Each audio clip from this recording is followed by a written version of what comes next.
The 367 today, we're talking about some standouts in the Rangers versus Capital game, and ironically, the only game of the night yesterday, which I honestly haven't been too big of a fan of to start the year.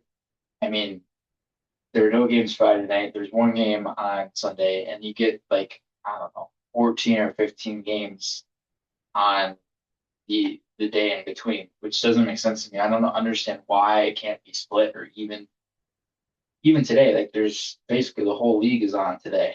And I understand that it's a holiday and stuff, but anyway, that's just a little bit of a side rant thingy. But in this game, high shots, high shot volume, a lot of creativity in zone, not as much creativity off the rush from both teams. I would say in terms of odd man rush play, like both sides are defending entries really well, and especially Washington. I thought their entry denials were pretty good. In zone offensively was where Washington was able to take advantage just a little bit more slightly. But the Rangers had their chances too. They were able to move and zip the puck around the zone at 5-on-5 and on the power play. They just weren't getting stuff past Charlie Lindgren. Charlie Lindgren was the outlier in this game. If it wasn't for Charlie Lindgren, I don't think the Caps could have shut the Rangers out. And it's a little misleading too, because you look at the score, you think 1-0, you think very defensive minded. Not really. There were a lot of chances on both sides. And both teams are able to capitalize and come very, very close to capitalizing. Like Jonathan Quick played well in his own right too. And both goalies played really well. They were the stars of the game by far, just because they were able to shut down so many chances and be able to make some nice creative saves and they were just dialed throughout the whole game. Charlie Lindgren had the edge, but I mean it was very, very tight knit in terms of the goaltending in this game, and that was obviously needed. And yeah, Washington comes away with a big win. They had guys going offensively throughout this game too.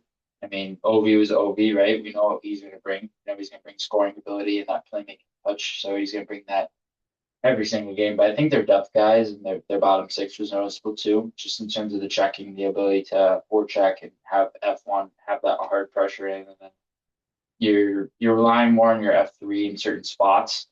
And I would say teams nowadays they like to use the F3 in more of a passive role, like that creates a triangle with the D in almost like a support option, like you see in soccer, where you have the the center backs who can create that formation, that diamond type formation. It's almost like the F3 in hockey nowadays is creating that diamond like formation in the backs. It's almost like they're a center back who's playing aggressive.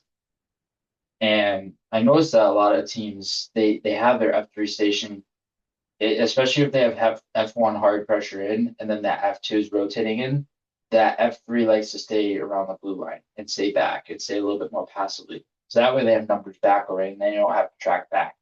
So I feel like that's the advantageous situation with the F3 nowadays is you can have three guys back if there's a rush coming the other way and if F1 and F2 are missing their guys. So I've seen it with a lot of teams. I've seen it with the Caps.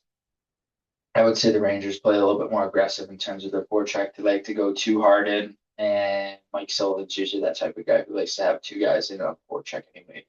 We saw it at Four Nations. We saw it with the Penguins teams over the course of the years because he had wingers who could forecheck hard, and especially in those Stanley Cup teams, you think of like Hagelin and even Phil Kessel for a third liner. He had a lot of energy, even though he wasn't necessarily like the fastest guy for a third liner, he can have a lot of energy. And then of course you get guys like Brian Rust and Jake Ensel and other guys on the mix. So I mean he's used to having wingers who can forecheck hard. So I'm not surprised that with the Rangers he's leveraging that.